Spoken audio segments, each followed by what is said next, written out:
정부가 물가 안정 정책 선회하면서 다양한 대책을 마련하고 있지만 이런 노력이 무색하게도 사과 가격부터 대체 과일까지 가격이 치솟으면서 애플과 인플레이션을 합친 말인 애플플레이션 말까지 나오고 있습니다. 이런 상황 언제까지 이어질지 한양대학교 경제금융대학 이정원 교수와 함께 이야기 나눠보겠습니다. 교수님 나와 계십니까? 예, 안녕하세요. 안녕하십니까. 요즘 사과가 비트코인만큼 오른다 이런 말이 나올 정도로 비쌉니다. 서울 가락시장의 사과가 10kg당 경매가가 평균 14만 원 넘었다고 얘기를 하더라고요. 이 작년 이 도매가 기준으로 보면은 작년에 비해서 2배가 됐다라고 2배요. 이야기를 하고 있고요. 소매가 기준으로 보면은 한 80% 이상 올랐다라고 이야기를 하고 있습니다. 근데 이제 단지 사과만이 문제가 아니라 이제 귤이라든지 이제 파라든지 다른 야채들까지 채소들까지 가격이 굉장히 많이 오르면서 지금 농수산물 특히나 농산물을 중심으로 해서 인플레이션이 심해지는 것이 아니냐 이런 것에 대한 우려가 굉장히 심각합니다. 특히 이제 이런 것들은 계절적인 요인에 굉장히 민감하게 반응하고 작황 같은 것들에 되게 민감하게 반응하는데 이런 것들 그렇다는 말은 결국 기후가 중요하단 말인데 기후 같은 것도 쉽게 컨트롤할 수 있는 부분, 조정할 수 있는 부분들이 아니기 때문에 이런 소비자들이 뭐 힘들 수밖에 없는 상황이 지속되고 있다. 이렇게는 말씀드릴 수 있을 것 같습니다. 그러면 단적으로 이렇게 과일, 채소값이 오르는 이유가 뭐 기후가 잘못돼서 이렇게 오르는 겁니까? 왜 오르는 겁니까? 큰 이유는 기후라고 보시면 될 것 같고요. 기후가 이제 일시적으로 변하는 게 아니라 지금 최근에 뭐 녹색 전환 이런 이야기가 많이 나오듯이 혹은 이제 탄소 문제에 대한 이야기가 많이 나오듯이 지구 온난화에 대한 이야기가 계속되고 있고요. 예전에 이제 사실 사과가 영주 사과, 뭐 상주 사과 이렇게 얘기를 했는데 이제는 사과 산지가 올라와서 화천 사과, 뭐 이런 양구 사과 이런 얘기가 나오고 강원도까지 있거든요. 올라갔다 이 말이죠. 강원도까지 올라가고 그렇다는 얘기는 기존의 사과 농장들은 좀 잘 안 자라게 될 수밖에 없는 구조가 되었다. 그게 조금 올라가면서 이제 새로운 과수원들을 만들어야 되고 그에 따라서 이제 기존에 했던 분들은 또 연세가 많이 드신 분들이 많으니까 결국은 이제 과수원을 닫는 분도 굉장히 많고 또 새롭게 변하는 기후에 적응하지 못해서 사과가 잘 안 자라는 상황들이 발생했어가지고 결국은 작년 기준으로 봤을 때 한 30% 이상 사과 생산량이 감소했다라고 지금 이렇게 이야기를 하고 있습니다. 그렇게 됐기 때문이다. 그렇게 많이 줄었다. 그러니까 기후 변화도 있고 이제 아무래도 이제 농사하시는 분들이 나이가 많다 보니까 기후 변화에 적응하기보다는 이제 과정을 닫고 이제 은퇴하시는 분들도 많아지니까 이런 과일 가격, 특히나 과일 같은 것들에 있어서 공급이 굉장히 민감해지고 있다. 민감하게 기후에 반응하고 생산량도 변동성이 굉장히 크고 있다라고 말씀드릴 수 있을 것 같습니다. 그렇지만 과일뿐만 아니라 외식 물가도 줄줄이 오르고 있습니다. 이상한 게 세계 식량 가격 지수 보면 2022년 3월 고점으로 하향 안정세 추세 보인다 했는데 왜 우리는 이렇게 물가가 오르는 겁니까? 외식 물가? 근데 일단 외식 물가는 이제 식료품 가격, 원자재 가격이 있긴 하지만 인건비, 그다음에 임대료 이런 문제들이 더 심각하게 이야기를 하고 있고요. 실제로 이제 소상공인들 뭐 서베이라든지 이런 결과들을 보면은 원자재, 아까 말씀 식료품에 대한 이야기보다는 이런 인건비 부담이라든지 임대료 부담이 훨씬 심하다라고 이야기하고 있습니다. 근데 이제 최저임금 상승이 겹치고 그다음에 코로나19 이후에 임금 같은 것도 약간씩 더 오르면서 또 인력난이 굉장히 심하다고 이야기하고 있죠. 흔히 말해서 이제 외국인 노동자도 구하기 힘들고 이런 사태들이 발생을 하면서 서비스업의 인력난이 굉장히 심해졌고 이에 따라서 임금도 굉장히 많이 올라갔는데 이런 것이 임금이 떨어져야 사실은 어떻게 보면 외식 가격 같은 것들이 내려갈 수 있고 아까 임대료 같은 것들이 많이 떨어져야 떨어져야 이제 내려갈 수가 있는데 임대료 같은 경우에도 조금씩은 내려가고 있긴 하지만 아무래도 이제 공실이 나도 뭐 임대료는 유지하는 이런 정책들이 아직까지는 펼쳐지고 있기 때문에 임대료 가격은 유지돼 있고 인건비는 올라가고 있고 외식비의 중요성 죄송합니다. 아까 원자재의 중요성은 그렇게 크진 않기 때문에 아무래도 이제 외식비가 계속 올라갈 수밖에 없는 구조다. 뭐 이렇게는 말씀드릴 수 있을 것 같습니다. 그래서 정부가 아마 국내 좀 주요 식품업체들한테 좀 식품 물가 안정 협조해 달라 이렇게 요청을 했다고 하는데 이게 가능한 얘기입니까? 이제 가공식품 같은 경우에는 아무래도 조금 뭐 여지가 있다라고 보실 수 있겠죠. 아무래도 기업이란 것은 운영하다 보면은 국내 시장도 있고 해외 시장도 있고요.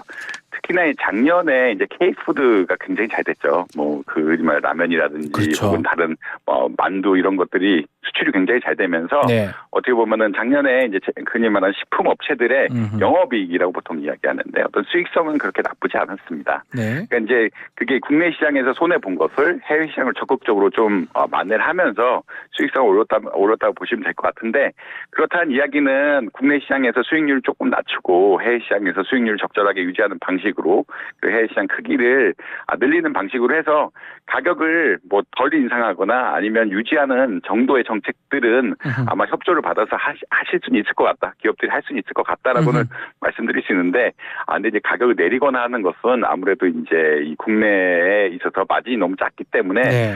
쉽지는 않을 것 같다라는 것이 뭐 전문가들의 평가인 것 같습니다. 아하. 이 대형마트 할인 행사를 또 지원하는 거 이런 것들이 또 물가 상승 막을 수 있는데 어느 정도 기여를 할 수 있을까요? 사실 이제 물가 상승이 막기는 어렵고요.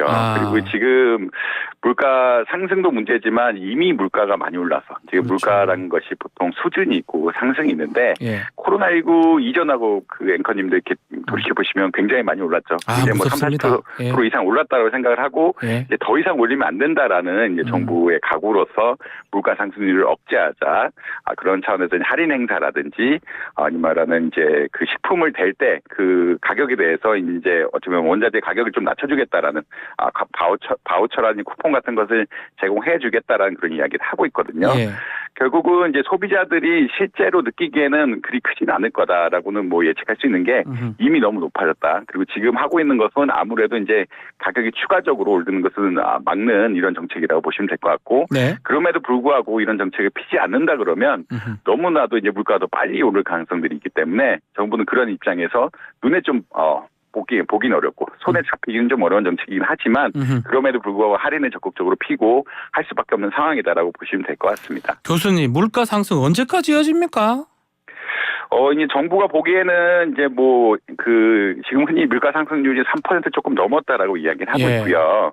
우리가 목표로 하는 물가 상승률은 2%고 우리가 경험했던 물가 상승률은 한 1%대입니다. 왜냐하면 2015년 10년대 후반부터 물가가 굉장히 안 올랐기 때문에 그때 코로나까지는 물가가 굉장히 안정이 되다가 갑자기 이렇게 올랐으니까 물가 상승에 대한 부담이 굉장히 있다라고 보시면 될 것 같고 정부의 목표인 2%도 사실 예전에 비하면은 빨리 오르는 것이긴 하다라고는 말씀드릴 수 있고요. 근데 뭐 그런 관점에서도 2%로 내려갈 때까지도 좀 한 1년 정도는 걸리지 않을까라고 예측을 하고 있습니다. 올해 말쯤에나 가야 이제 2%대로 안정적으로 가지 않을까로 예측을 하고 있어서 한동안은 이제 에너지 가격이라든지 식료품 가격 변화에 따라서 물가 상승 같은 것들이 우려가 되고 있고 특히나 우리나라는 이런 작물 같은 것들이 기후 환경에 굉장히 민감하게 반응하기 때문에 그 기업용이 영농이 없고 뭐 스마트폰 같은 것을 하기 어려운 구조라서 민감하게 반응하기 때문에 이런 식료품 가격 변화에 따른 물가 상승 압력이 상당 기간은 지속될 가능성이 굉장히 높다. 뭐 이렇게는 아마 보고 있을 것 같습니다. 그래서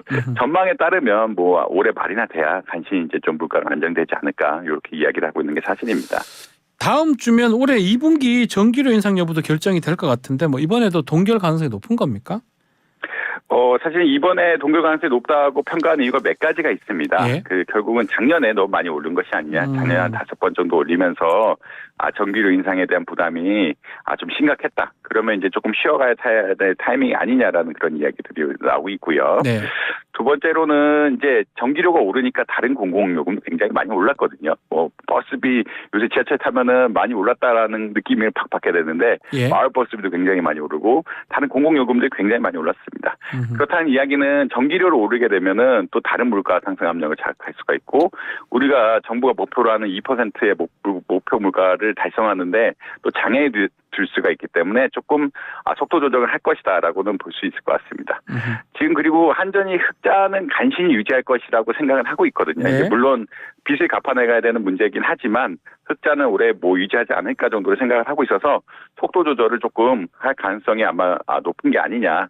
뭐 다음에 이제 3분기에 올릴 가능성이 높지만 흑자를 더 많이 내서 예전에 뭐 빚이 200조 냈다는 것을 갚아야 되기 때문에 조금 속도 조정을 할 수도 있겠지만 이번에는 작년에 너무 많이 오른 것들 가파른 공공요금 상승 이런 것들을 감안해서 이번에는 고정하지 않을까라고 많이들 예측을 하고 있는 것 같습니다. 지금 한 1분 정도 남았는데 마지막으로 지금 이복현 금융감독원장이 홍콩 ELS 배상 기준안 발표를 했는데 이 사과를 또 했잖아요. 이 홍콩 ELS는 어떻게 보십니까? 어떻게 해결해야 된다고 보십니까? 홍콩 ELS는 이제 결국은 어떻게 보자면 은행에서 네. 아까 법률 변호사님께 잘 아시겠지만 이제 법률 분쟁으로 가면 너무 시간이 오래 걸리고 네. 배상 같은 것들이 한참 걸리기 때문에 결국 은행에서 이제 자율적으로 구제하는 게 맞다라고 보는 게 맞고요. 결국은 자율적으로 흔히 말하는 협의를 해서 구제하는 게 맞는 것 같고 금감원에서도 이제 그런 가이드라인을 제공했다라고 보시면 될 것 같습니다. 그 가이드. 근데 근데 이제 말씀하십시오. 예. 아무래도 그 가이드라인 자체가 사실은 예전 DLF 사태에 비해서는 조금 평균적으로 조금 모자란 게 아니냐라는 그런 의견들이 많이 나오면서 어떻게 할 것이냐 좀 논의가 나오고 있긴 한데 해결 방법 자체는 결국 은행이 해결을 해야 되고 신속하게 해결하지 않으면 뭐 피해는 결국 흔히 말하는 금융 소비자들이 입는 것이기 때문에 네. 뭐 적절하게 협조를 통해서 빠르게 해결하는 게 바람직하지 않을까 이렇게 생각하고 있습니다. 알겠습니다. 오늘 말씀 여기까지 듣겠습니다. 고맙습니다. 예, 감사합니다.